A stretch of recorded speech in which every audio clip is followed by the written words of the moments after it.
Vinita, let's start your interview. Introduce yourself. Yes sir.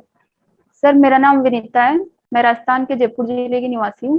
Sir मेरे पिताजी एक किसान हैं और मेरी माताजी गृहिणी है। सर मैंने अपनी प्रारंभिक शिक्षा अपने गांव से ली है और उसके बाद मैंने अपनी ग्रेजुएशन हॉर्टिकल्चर में डॉक्टर पंजाब राव देशमुख कृषि विद्यापीठ अकोला महाराष्ट्र से की है। और सर मेरी हॉबीज में नेट सर्फिंग, सोशल अवेयरनेस और बच्चों को पढ़ाना और उनके साथ समय बिताना है। जी। आपने ग्रेजुएशन में क्या किया है? Sir horticulture. हॉर्टिकल्चर। तो आप बच्चों को क्या पढ़ाते हैं? सर मैं वैसे कोई ऐसे जैसे जैसे उनको कोई टॉपिक समझ में नहीं आ रहा हो तो मैं मुझे जितना पता होता है उस हिसाब से मैं उनको पढ़ा ऐसे बता देती हूँ, या फिर जैसे उनकी कोई उनके जो पाठ्यक्रम है उसके उसमें से पढ़ के और जितना मैं अपने लेवल पे उनको समझा पाती हूँ उतना मैं उनको समझा देती हूँ। ऐसे स्पेसिफिक मैं क्लास नहीं लेती किसी की। बस ऐसे अगर जैसे कोई मेरे आसपास का कोई बच्चा है और उसको कोई सब्जेक्ट समझने में कोई दिक्कत आ रही है, कोई टॉपिक समझने में, तो वो मैं अपने लेवल पे उनको समझाने की कोशिश करती हूँ। जी। तो are you entitled for this kind of job? क्या आप एलिजिबल हैं बच्चों को पढ़ाने के लिए? सर मुझे लगता है मैंने ग्रेजुएशन करी है और मुझे मतलब मुझे लगता है कि मैं छोटे बच्चों को एटलीस्ट पढ़ा सकती हूँ। अपने जितना मुझे नॉलेज है उस हिसाब से मुझे लगता है मैं पढ़ा सकती हूँ। छोटे बच्चों को पढ़ाने के लिए भारत में कौन सा कोर्स या डिग्री होनी जरूरी है? Sir sir B Ed. B Ed? B Ed. Yes sir. BA, bachelors of art? No sir, B E D, B E D bachelors of. Education? Yes sir. ठीक है, तो यस क्या सर। आपने बीएड किया है? नहीं सर, मैंने नहीं किया बीएड। ओके। तो अब आपने 2019 में ग्रेजुएशन किया था? Yes sir. हाँ जी, तो उसके बाद से अब तक आप क्या कर रहे हैं? सर मैं ईपीएफओ की तैयारी कर रही हूँ। सर पहले ये एग्जाम 2020 में होने वाला था, तो फिर बाद में ये 2 साल 2-3 बार ये पोस्टपोन हो गया, तो इसका एग्जाम सितंबर 2021 में हुआ है। और सर उसके बाद मैं ईपीएफओ में जो असिस्टेंट पीएफ कमिश्नर के लिए अभी तैयारी कर रही हूँ। अच्छा, आप अभी उसके लिए प्रिपेयर कर रहे हैं। यस ठीक है। सर। तो सिर्फ दो ही एग्जाम के लिए आप प्रिपेयर कर रहे हैं? यस सर, अभी मेरा मेन फोकस इन्हीं पे है। अच्छा। और लेट्स से कि आपका इन एग्जाम में दुर्भाग्यवश नहीं होता है, फिर? सर मुझे लगता है मैंने बहुत मेहनत करी है और मेरा एग्जाम भी अच्छा गया है, तो सर मुझे विश्वास है कि मेरा हो जाएगा। अगर बाई चांस 1% हम ये मान के चलते हैं कि आपका नहीं होता है, फिर? तो सर मैं उसके बाद कोई दूसरे क्षेत्र में कोई दूसरी वैकेंसी के लिए सर्च करूंगी फिर। अच्छा। फिलहाल मैंने अभी उसके बारे में सोचा नहीं है सर। ठीक है। तो आपका डिस्ट्रिक्ट कौन सा है, विनीता जी? सर जयपुर। जयपुर। तो जयपुर यस की सर। जयपुर में 5 इनकम जनरेटिंग इंडस्ट्रीज के बारे में आप कुछ बताएंगे? सर एग्रीकल्चर में जैसे रूरल सेक्टर में तो एग्रीकल्चर एक मुख्य इनकम का सोर्स है। उसके अलावा सर जयपुर जैसे जेम्स एंड ज्वेलरी के लिए काफी फेमस और यहाँ पे उसकी इंडस्ट्री भी काफी अच्छी है। उसके अलावा सर जयपुर टूरिज्म के लिए अच्छा है क्योंकि ये एक ऐतिहासिक स्थल है और इसको हाल ही में वर्ल्ड हेरिटेज साइट में भी शामिल किया गया है। उसके अलावा सर जयपुर इंडस्ट्री के लिए भी काफी अनुकूल जगह है, यहाँ पे काफी इंडस्ट्रीज है। ओके। और सर मुझे अभी नहीं याद आ रहा। आपके डिस्ट्रिक्ट में लिटरेसी रेट क्या है? सर 74% है अभी। Are you sure? Yes sir, I am sure. और gender ratio? Sir gender ratio मुझे डिस्ट्रिक्ट का तो अभी मुझे सर मैं रिकॉल नहीं कर पा रही हूँ, लेकिन स्टेट का मुझे पता है सर। स्टेट का बताएं। Sir sir 888। चलिए, लेट्स अज्यूम अ सिचुएशन कि आप सिविल सर्विसेज की प्रिपरेशन करके, ठीक है, ईपीएफओ में सेलेक्ट हुए हैं। उसके बाद आप चाहते हैं कि आपको एक और सिविल सर्विसेज जो बड़ी जॉब है जैसे आईएएस, पीसीएस या स्टेट सिविल सर्विसेज की आप प्रिपरेशन करना शुरू कर देते हैं और उनमें आपका सिलेक्शन हो जाता है, तो क्या आप ईपीएफओ की जॉब छोड़ देंगे? सर जैसे कि मैंने बताया कि मैं मेरा अभी फोकस पूरा ईपीएफओ पे ही है, और मैंने सिविल सर्विसेज के बारे में सोचा नहीं है कि मैं सिविल सर्विसेज का दूंगी अभी एग्जाम। तो सर अभी इस बारे में मैं कुछ नहीं बता सकती, क्योंकि मेरा मेन फोकस अभी ईपीएफओ ही है सर। जी, जैसा कि आप अभी तक अनमैरिड हैं। जी सर। हाँ जी, अभी तक अनमैरिड ही हैं। जी सर। तो अ, आप अपने होने वाले हस्बैंड में क्या क्वालिटीज चाहती हैं जिन क्वालिटीज के बेसिस पर आप शादी करने के लिए तैयार हैं? सर मुझे लगता है कि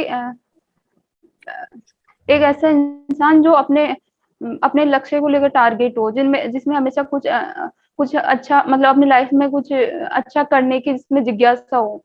मैं ऐसे इंसान को चुनना पसंद करूंगी सर। सिर्फ एक क्वालिटी? सर अगर इंसान अपनी लाइफ में हमेशा कुछ करने के लिए प्रेरित रहेगा, तो मुझे लगता है वो और चीजें अपने आप मैनेज कर लेगा, और वो एक मुझे लगता है एक अच्छा इंसान भी होगा सर। ठीक है। अभी राजस्थान में एक रिलीजियस एक इंसिडेंट हुआ था, यस सर। ठीक है, तो क्या ऐसा सही है जैसा इंसिडेंट वहां पर हुआ? नहीं सर, ये किसी भी प्रकार से हम सही नहीं बता सकते इसको। तो यहाँ पर जो गलती है वो किसकी है? सर मुझे लगता है यहाँ पे जो कुछ जो यूथ का कई का जिनका माइंड वॉश किया जा रहा है, जो एक तरह से ऐसी चीजों की ओर जिन यूथ का ध्यान जा रहा है, वो आई थिंक मुझे लगता है सर मेन रीजन है इसके पीछे। क्योंकि लोग अभी धर्म को लेके थोड़े ऐसा इश्यू हो रहे हैं, उनमें दूसरे धर्म के प्रति जो कट्टरता का भाव आ रहा है, ये एक मुख्य कारण हो सकता है सर। जी, इन्फोर्समेंट ऑफिसर और अकाउंट ऑफिसर्स की पोस्ट में डिफरेंस क्या है? सर अकाउंट्स ऑफिसर मुख्यतः क्लेम सेटलमेंट का काम करता है, और जो वो इसके जो मेंबर्स होते हैं ईपीएफओ के, उनके अकाउंट्स वगैरह देखना वो अकाउंट्स ऑफिसर का काम होता है। जबकि सर इन्फोर्समेंट ऑफिसर मुख्यतः जो सोशल सिक्योरिटी से रिलेटेड जो भी स्कीम्स होती है, जो भी एक्ट्स होते हैं, उनके इन्फोर्समेंट का काम एनफोर्समेंट ऑफिसर का होता है। और वो जी, जो भी सरकार के जो कानून है उनके अनुपालन को एनफोर्समेंट ऑफिसर सुनिश्चित करता है। ईपीएफओ अभी कितना इंटरेस्ट रेट प्रोवाइड करा रहा है? सर 8.1%। क्या ये स्टेबलाइज रहता है या फिर घटता बढ़ता रहता है?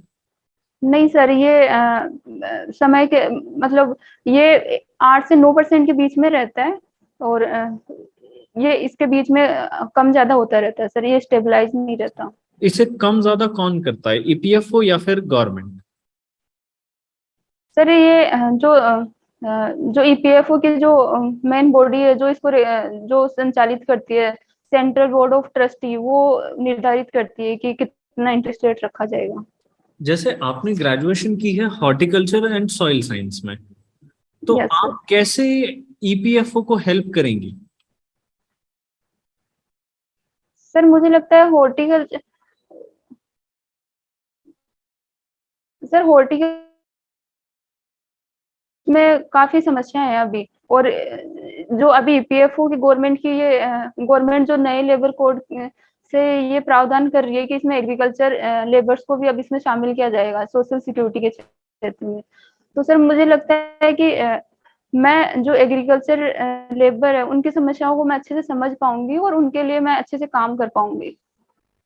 अच्छा, अपनी ऐसी कुछ क्वालिटीज बताएं जो आपको औरों से ऊपर शामिल करती हैं, क्योंकि हमारे पास तो सीए भी आ रहे हैं, कॉमर्स बैकग्राउंड से लोग भी आ रहे हैं, तो हम उन्हें क्यों ना चूज करें आपके ऊपर, क्योंकि आपने तो कॉमर्स नहीं लिया है, ठीक है, आपके पास टेक्निकल नॉलेज उतनी नहीं है कॉमर्स बैकग्राउंड की, ठीक है, तो हम आपको क्यों चूज करें?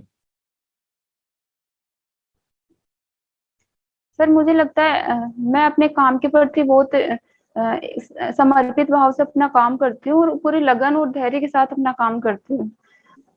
तो सर मुझे लगता है कि मेरी जो ये क्वालिटी है वो मुझे लगता है ईपीएफओ में काफी सहायक सिद्ध हो सकती है, क्योंकि सर जैसे ईपीएफओ में काफी इन्फो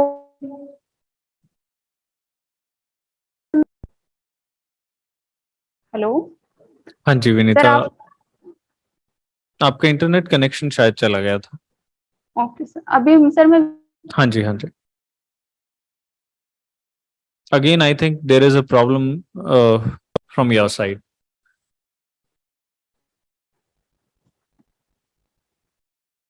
सर अभी आवाज आ रही है मेरी? हाँ जी, अभी विजिबल है, ऑडिबल हाँ जी भी। सर। ठीक। Vinitha, let's talk about the various other dimensions. You mentioned that you have uh, with respect, you gave a very interesting answer with respect to the your future or prospective husband. You said that you will see a person as a goal oriented. Yes Okay, sir. he should be a goal oriented person. So tell me, what are your goals in your life apart from just securing a job? Sir मेरी आकांक्षा हमेशा से रही है कि मैं आत्मनिर्भर बनकर और समाज के लिए कुछ अपना योगदान दे सकूं। और सर इसी क्षेत्र के लिए, इसी वजह से मैंने ईपीएफओ को चुना है, क्योंकि सर ईपीएफओ सोशल सिक्योरिटी के क्षेत्र मैं चाहती हूँ कि मैं भी इसमें अपना योगदान दे सकूं। ठीक है, योगदान देना चाहते हैं, बहुत अच्छी बात है। 2019 से 2022 हो गया, क्या योगदान दिया अभी तक सोसाइटी के लिए हमने? सर उसी के लिए मैं अभी प्रयास कर रही हूँ। और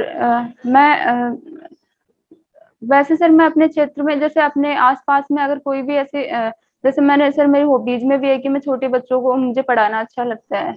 तो सर अच्छा। मैं जितना मेरे लेवल पे जितना हो रहा है उतना मैं अभी कंट्रीब्यूट करने की कोशिश कर रही हूँ। बाकी सर आगे मैं अभी इसके लिए प्रयास कर रही हूँ। अच्छा, क्या प्रयास है आपका इसके आगे? सर जैसा मैंने बताया आपको, मैं ईपीएफ को ईपीएफओ में ही ज्वाइन मेरा अभी करेंगे मुख्य तभी? टारगेट है। अच्छा, तो मैं जानना चाह रहा था कि आप ये कहते हो कि ईपीएफओ में ज्वाइन करने के बाद आप हेल्प कर पाएंगे, तो क्या बिना ईपीएफओ को ज्वाइन किए नहीं कर पाएंगे? मुझे ये बताओ, क्या ईपी लॉकडाउन के टाइम आपकी 2019 में डिग्री कंप्लीट हुई है, 2020 में the whole nation was under lockdown, है ना? ठीक है, तो मुझे बताओ, क्या लॉकडाउन के टाइम हमने कोई भी ऐसा इनिशिएटिव लिया है, ऐसा कुछ प्रयास किया कि हम किसी भी तरह से निचले तबके को या गरीब तबके को सहायता दे सके? नहीं किया ना? सॉरी सर, मैं माफी चाहती हूँ, मैं आपका क्वेश्चन अच्छे से समझ नहीं पाई। मैंने पूछा कुछ आपसे इंटरनेट कि की प्रॉब्लम। लॉकडाउन के टाइम पीरियड में क्या जी सर। आपने किसी भी तरह से निचले तबके को या गरीब तबके को मदद करने की कोशिश की? Yes sir. सर मैंने मुख्यतः एजुकेशन के क्षेत्र में उस टाइम काम किया था।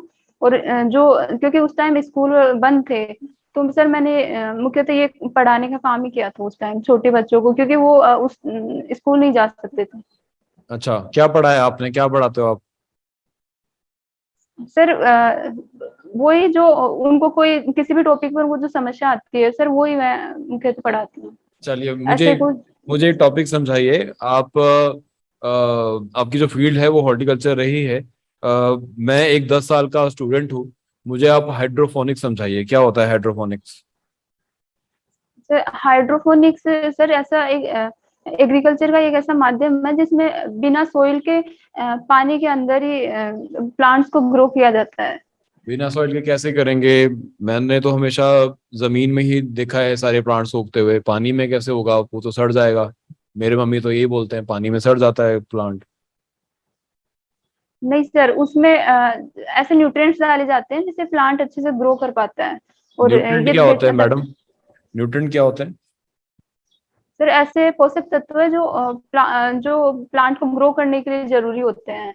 जैसे हाँ। हमें खाना खाना जरूरी होता है हमारे ग्रोथ के लिए और हमारे हेल्थ के लिए, उसी प्रकार से पौधों को न्यूट्रिएंट्स चाहिए होते हैं उनकी ग्रोथ के लिए और उनके अच्छी हेल्थ के लिए। तो वो पानी में मिल जाते हैं वो न्यूट्रिएंट्स? हाँ जी सर, ये पानी में भी मिल जाते हैं और कई बार इनको बाहर से डाला जाता है, ताकि जिन पोषक तत्वों की कमी होती है वो उनमें बाहर से ऐड किया जाता है, जिससे पौधे अच्छे से ग्रो कर लेते हैं। अच्छा, वेरी गुड विनीता। मुझे फिर ये बताओ कि कौन से न्यूट्रिएंट्स की हम बात करें जो हमें अलग से प्रोवाइड करने पड़ते हैं अगर हम हाइड्रोपोनिक्स की जो टेक्निक है वो यूज कर रहे हैं। जी सर। सर जैसे कि नाइट्रोजन और फास्फोरस की कमी रहती है मुख्यतः, तो सर नाइट्रोजन और फास्फोरस बाहर से उनमें ऐड किया जाता है।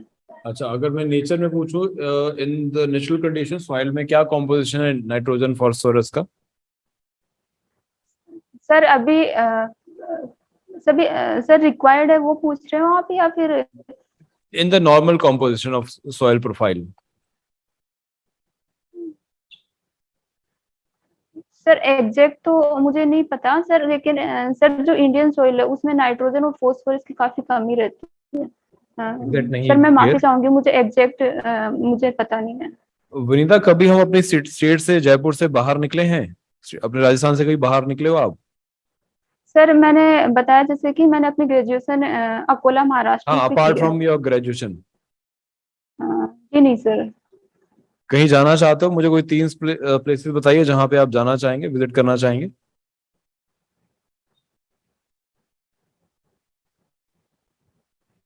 सर वैसे तो मेरी इच्छा है कि मैं पूरा इंडिया देखूं, लेकिन अगर इनमें से मुझे कोई 3 प्लेस चुनना पड़े तो सर मैं नॉर्थ में शिमला देखना पसंद करूंगी। उसके अलावा सर मैं साउथ में केरला, और उसके अलावा सर जम्मू कश्मीर में जाना पसंद करूंगी। अच्छा, तो मुझे ये बताओ कि अगर आपको हम केरला पोस्टिंग देते हैं as an enforcement officer, what kind of a problem you might face there? किस तरह की दिक्कतों का सामना आपको करना पड़ सकता है as an enforcement officer while fulfilling your duty? Yes sir. Sir मुझे लगता है इसमें मुख्य समस्या मुझे वहाँ पे लैंग्वेज को लेके होगी, क्योंकि सर जैसे एनफोर्समेंट में मुझे जो वर्कर्स है उनसे बातचीत करने में, और इनके लिए मुझे वहाँ की लोकल लैंग्वेज सीखनी पड़ेगी, जो कि मुझे लगता है मेरे लिए एक टफ टास्क होगा सर, क्योंकि मलयालम एक बहुत ही एक टफ लैंग्वेज मानी जाती है। उसके अलावा सर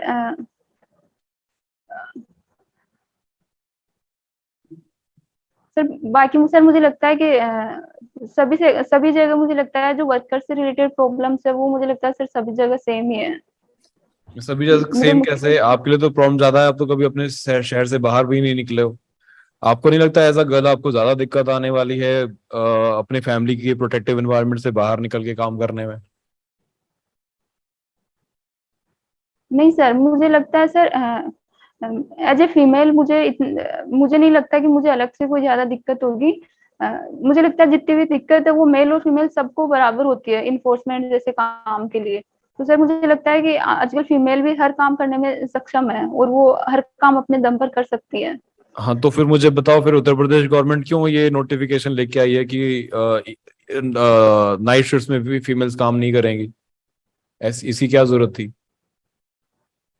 सर इसके लिए एक, क्योंकि आजकल जो फीमेल के खिलाफ जो अपराध बढ़ रहे हैं उनकी वजह से ये कदम उठाया जा सकता है सर, क्योंकि अगर अभी जो नए लेबर कोड है उसमें सरकार ने प्रावधान किया है कि महिलाओं की सहमति से और उनके लिए जो पर्याप्त सुरक्षा के साधन अगर उपलब्ध करवाए जाते हैं तो उनको शाम को 7 बजे बाद में भी उनको काम करने के लिए अलाउ किया जा सकता है सर। तो यही मुझे लगता है सर उनकी सेफ्टी एक मुख्य रीजन हो सकता है इसके तो पीछे। यही सेफ्टी कंसर्न आपको, सेफ्टी एंड सिक्योरिटी कंसर्न आपको नहीं आएगा जो आप इन्फोर्समेंट ऑफिसर के लिए अपनी ड्यूटी या अपना कर्तव्य निर्वाह कर रहे होंगे? सर हो सकता है ऐसे कुछ इश्यूज मुझे आए, लेकिन सर मुझे लगता है मैं इन सब के खिलाफ मैं लड़ने में सक्षम हूँ, और मैं अपना काम कर सकती हूँ सर ऐसी अच्छा, कंडीशंस में भी। आपने बात किया लेबर लॉज के कॉन्टेक्स्ट में। मुझे बताओ, code on social security maternity benefits में क्या प्रोविजन प्रोवाइड करता है? किस तरह के बेनिफिट्स प्रोवाइड करता है? सर इसमें 26 वीक तक महिलाओं को, जो प्रेग्नेंट वीमेन है उनको पेड लीव का प्रावधान किया गया है, जिनमें वो 8 वीक डिलीवरी से पहले अधिकतम 8 वीक की छुट्टी ले सकती है, और शेष वो डिलीवरी के बाद उनको पेड लीव का प्रावधान किया गया है। एंड व्हाट अबाउट हस्बैंड, उनको कितनी लीव मिलेगी? सर इसमें सर मुझे जहाँ तक पता है इसमें हस्बैंड का कोई प्रावधान है नहीं। अच्छा विनीता, मैं मेरा सर श्योर नहीं हूँ इस बारे में। लास्ट क्वेश्चन है आपसे। रिसेंटली राजस्थान गवर्नमेंट ने अपने आप को नेशनल पेंशन स्कीम से अलग कर लिया है। पहले तो जी मुझे सर। बताओ नेशनल पेंशन स्कीम है क्या, और राजस्थान ने अपने आप को इससे क्यों अलग किया है? सर नेशनल पेंशन स्कीम 2004 में लाई गई थी, जो जो ओल्ड पेंशन स्कीम थी उसको रिप्लेस करके।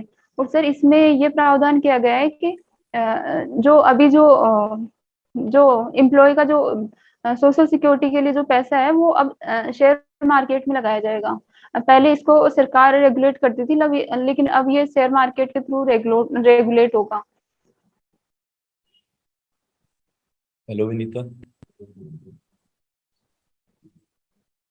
विनीता, मुझे कुछ अपनी 5 यस। स्ट्रेंथ्स और 5 वीकनेसेस बताओगे? Yes sir. हाँ जी। सर पहला मुझे लगता है कि मैं काफी हार्ड वर्किंग हूँ और अपने लक्ष्य के प्रति काफी फोकस रहती हूँ। दूसरा सर मुझे लगता है कि मैं अपने काम के प्रति आशावादी रहती हूँ, चाहे उसमें कितना ही काम क्यों ना, उसमें कितना ही समय क्यों ना लग रहा हो। मैं कभी कभी निराश नहीं होती और हमेशा उसका एक सकारात्मक पक्ष लेके चलती हूँ। इसके अलावा सर मुझे लगता है कि क्योंकि मैं गांव में रही हूँ और मैंने जो समाज का जो दुर्बल वर्ग है और जो समाज की जो समस्या है उनको बहुत नजदीकी से देखा है। तो मुझे लगता है सर उनके प्रति मेरी जो समझ है और उनके प्रति जो करुणा का मेरे में भाव है, वो उनके प्रति मेरे अंदर काफी करुणा का भाव है। तो ये सर मुझे लगता है मेरे में कुछ और 3 वीकनेसेस अच्छी बता चीज। दो। सर सर कई बार मैं अपने जैसे परिवार को लेकर और छोटे बच्चों को लेकर सर मैं काफी सेंसिटिव हो जाती हूँ कई कई मुद्दों पे। तो सर ये एक मेरी मुख्य मुझे वीकनेस लगती है। इसके अलावा सर इसमें मुझे लगता है वीकनेस कि क्या सर है? सेंसिटिव होना तो वीकनेस नहीं है। सर ओवर सेंसिटिव हो जाती हूँ वो चीज अगर मेरे दिमाग को काफी लंबे समय तक अफेक्ट डालती है और मैं काफी परेशान रहती हूँ सर उस चीज से। तो ये मुझे लगता है मेरे में वीकनेस है। और इसके अलावा सर मुझे लगता है मैं कलात्मक अभिव्यक्तियों में उतनी अच्छी नहीं हूँ। जैसे कि सर जैसे कि सिंगिंग या फिर पेंटिंग वगैरह या डांसिंग, इन सब में सर मैं चाहती हूँ कि मैं इनमें अच्छी थोड़ी अच्छी बन सकूं, हॉबीज लेकिन में आप इंक्लूड कर सकते हो इनको। सॉरी सर मैं आपकी बात समझ नहीं। हॉबीज में इंक्लूड कर सकते हो इनको आप। मैं माफी चाहूंगी सर, मैं सुन नहीं पाई जो आपको। आप फ्री टाइम में करते हो उस चीज में इनको इंक्लूड कर सकते हो, है ना? हाँ सिंगिंग जी को सर, painting को। जी सर मैंने कोशिश करी थी, लेकिन सर मेरे में उतना मुझे लगता है इतना इम्प्रूवमेंट नहीं आ पाया। और सर इसके अलावा सर मुझे लगता है मैं फैक्ट ज्यादा लंबे समय तक याद नहीं रख पाती हूँ। ठीक ये है। मुझे लगता है मेरे में एक वीकनेस है।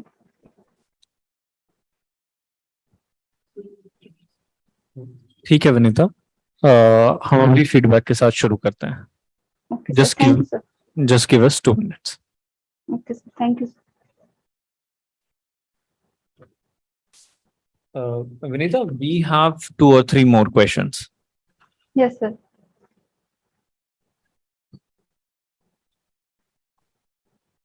वनीता, आपने सोशल अवेयरनेस अपनी हॉबी में मेंशन की है। जी सर। आप उसको कैसे देखते हो एज अ हॉबी? सर जैसे कि सर हॉबी से मेरा आशय सर उससे कि जैसे समाज में, जैसे मैं गांव में रहती हूँ और वहाँ पे ऐसा अक्सर सर ऐसा होता है कि लोग पानी और बिजली के प्रति थोड़े लापरवाह होते हैं। उसमें पानी व्यर्थ बहता रहता है और उस पर ध्यान नहीं देते हैं, वो एग्रीकल्चर के लिए हो या ऐसे डेली यूज के लिए। उसके अलावा सर जैसे लाइट का बिजली एक मुख्य वहाँ पे लोग इतना ध्यान नहीं देते हैं लाइट पे। इसके अलावा सर जो जैसे गर्ल्स एजुकेशन है, तो इनके प्रति भी लोग सिर्फ ये सोचते हैं कि चलो स्कूली शिक्षा होगी 12वीं तक, उसके बाद में भी अब चलो शादी कर देते हैं। या फिर कई बार जैसे जो पढ़ाने के इच्छुक भी होते हैं लेकिन कॉलेज पास नहीं हो पाने की वजह से भी उनकी पढ़ाई छुड़वा देते हैं। या तो फिर आप जैसे तो आप ये वाली चीजें आप खुद को इनकलकेट करते हो या आप लोगों को भी देते हो? नहीं सर, मैं जहाँ तक मेरा मैं अपने स्तर पर मेरे से जितना हो सकता है मैं उनको समझाने की कोशिश करती हूँ कि जैसे पानी व्यर्थ हो रहा है तो उनके बारे में मैं उनको बताती हूँ कि हमें पानी व्यर्थ नहीं करना चाहिए क्योंकि ये बहुत लिमिटेड रिसोर्स है। और इसके अलावा सर जैसे गर्ल्स एजुकेशन है तो ये गांव में एक मुख्य समस्या है कि सर शिक्षा छुड़वा दी जाती है, तो इसलिए इसके लिए भी मैं उनको समझाने की कोशिश करती हूँ। ठीक है, तो आपने नेट सर्फिंग भी एज अ हॉबी लिखा हुआ है, जी सर। तो आप इंटरनेट के साइड इफेक्ट्स कुछ मुझे बता सकते हैं? 2 साइड इफेक्ट्स बता दो मेरे को। जी सर। सर एक तो इंटरनेट के माध्यम से जैसे आजकल जो गेम्स का जो एडिक्शन चल रहा है बच्चों में और बड़ों में, सर ये एक मुख्य साइड इफेक्ट है इंटरनेट का, क्योंकि इससे एक तो समय बर्बाद होता है और कई बार ऐसा देखा गया है कि इनमें काफी फ्रॉड होते हैं जिसमें छोटे बच्चे फंस जाते हैं। इसके अलावा सर जैसे सोशल मीडिया पे कई बार ऐसी अफवाहें फैला दी जाती हैं जिससे जैसे सांप्रदायिक हिंसा जैसे सामने आ रही है, तो ये दो मुझे मुख्य इसके साइड इफेक्ट लगते हैं सर। साइबर क्राइम के बारे में सुना है आपने? जी सर। क्या होता है साइबर क्राइम? सर इंटरनेट के माध्यम से किसी भी किसी भी व्यक्ति के जैसे कि मोबाइल या फिर जो लैपटॉप या कंप्यूटर को हैक करके और उससे किसी भी प्रकार की फिरौती मांगना या उसको किसी चीज के लिए मजबूर करना, वो साइबर क्राइम में आता है sir. Vinita, let's start with your feedback. देखो, जी सर। आपका इंटरव्यू अच्छा था, आप कॉन्फिडेंट लग रहे हैं, सॉफ्ट जी सर। स्पोकन भी हैं आप, लेकिन एक स्माइल मिसिंग है, पहली जी सर। चीज। ठीक है, अपीयरेंस में अगर मैं बात करूं तो जो आपकी ड्रेस है ये नहीं चलेगी, नहीं प्लेन। सर ये नहीं, जी सर साड़ी पहनने वाली हूँ सर, ये तो मैंने अच्छा, सिर्फ आज के लिए पहना। कलर? सर वाइट कलर में है, cream colour, of white colour ठीक जैसे। है, एक बार प्रैक्टिस जरूर कर लीजिएगा। ठीक है। जी सर। हाँ जी। एक आप ना, आपने जब इंटरव्यू शुरू किया तो आपने हिंदी में शुरू किया, ठीक है, उसके लिए आपने परमिशन नहीं ली। ठीक है, तो जब वहां पर पैनल में भी आप जाएंगे तो आपने हिंदी के लिए परमिशन लेनी है। लेट्स से वहां पर जी सर। हिंदी के लिए आपको परमिशन नहीं मिलती है तो आपको इंग्लिश के लिए भी तैयार रहना है। ठीक है, आप कुछ बेसिक क्वेश्चंस इंग्लिश में भी प्रिपेयर करके जाएं, जैसे आपका इंट्रोडक्शन है, अपने बारे में है, कुछ हॉबीज के बारे में है। तो डोंट गेट डीमोटिवेटेड अगर वो आपको परमिशन नहीं देते इनिशियली। ठीक है, जी सर। सर वैसे तो जी कुछ सर। क्वेश्चंस आप इंग्लिश में भी तैयार करके जाएं, उनके आंसर्स।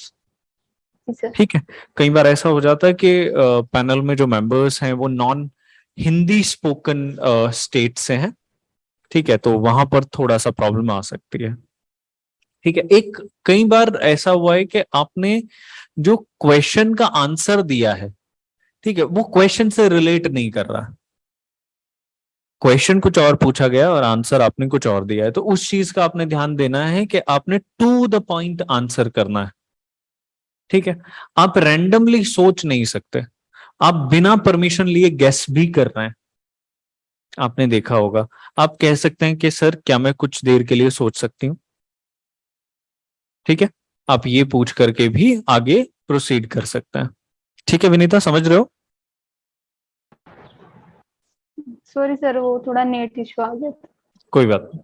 ठीक है, तो आपने विदाउट परमिशन गेस नहीं करना है जो आप कर रहे थे।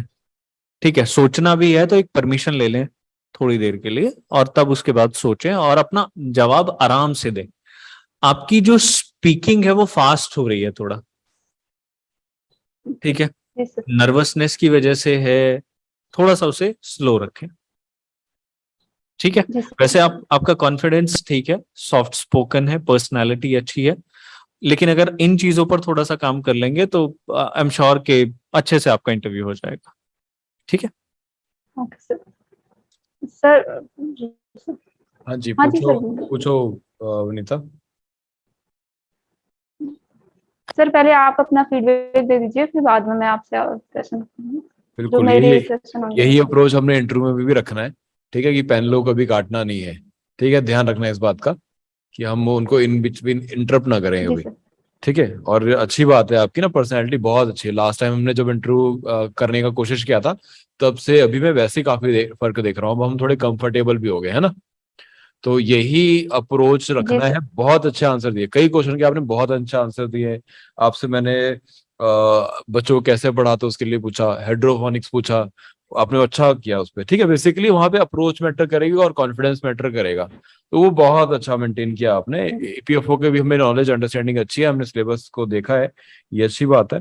आपका लाइफ में टारगेट क्या होगा, बहुत पॉजिटिव आंसर दिए हैं आपने। ठीक है, ये अच्छी बात है, ये इसमें कोई दिक्कत वाला कहीं पे नहीं है। बस जो चीजें सर ने हाईलाइट की, बस वही मेन कंसर्न्स है। ठीक है, उनको हम जी ठीक सर। कर लेंगे तो बहुत ही मतलब आप कर जाओगे। मतलब मुझे कॉन्फिडेंस आ गया कि आपका इंटरव्यू क्लियर क्लियर हो जाएगा। हमारा स्कोर कितना बन रहा है? सर 190 के आसपास है। कई में 190। 185 190। जी सर। अच्छा, और हमें बेनिफिट भी है, एडवांटेज भी है कैटेगरी का, तो वो भी हम लेंगे। और इंटरव्यू कब है आपका? सर 12 जुलाई। 12 जुलाई। ठीक है, तो हमारे पास अभी 5 दिन के आसपास है। हम कोई कोई भी बड़ा मेजर इशू नहीं है जो आपको हमें बताना पड़े। ठीक है, जो सर ने हाईलाइट किया बस उन इश्यूज पे काम करो, बाकी सब ठीक है। ठीक है, हमने और बाकी चीजों पे काम कर लिया है। करंट अफेयर्स हम पढ़ रहे हैं ना, न्यूज़पेपर पढ़ रहे हैं। जी सर। ठीक है, वो उस पे ध्यान देना। और एक गलती आप जो कर रहे हो वो ना, बस एक क्वेश्चन में आपने गलत किया कि एज अ वुमेन आपका रोल कैसे रहने वाला है। ठीक है, उसको ठीक करो। वहां पे बस थोड़ा सा लगा कि आपको पता ही नहीं है, आप घबरा गए हो। अब मैं कभी सिटी से बाहर नहीं निकली हूँ, ठीक है, तो मुझे पता नहीं बाहर का माहौल कैसा होगा। ठीक है, आपको जब मैं पूछ रहा हूँ, इतना टाइम तो वो देंगे नहीं पहली बात। ठीक है, कि आपको उसी डायरेक्शन में पूछते रहें, तो आप क्लियर करो। आप सिंपली बोलो कि sir as a enforcement officer I will be having various responsibilities, and along with that I will also be having powers. ठीक है, and that power will give me the confidence to fulfill my duties as per the requirement irrespective of the place or the region I am placed in. ठीक है, बस ये approach रखना है, easily कर जाओगे आप। जी सर। ठीक है,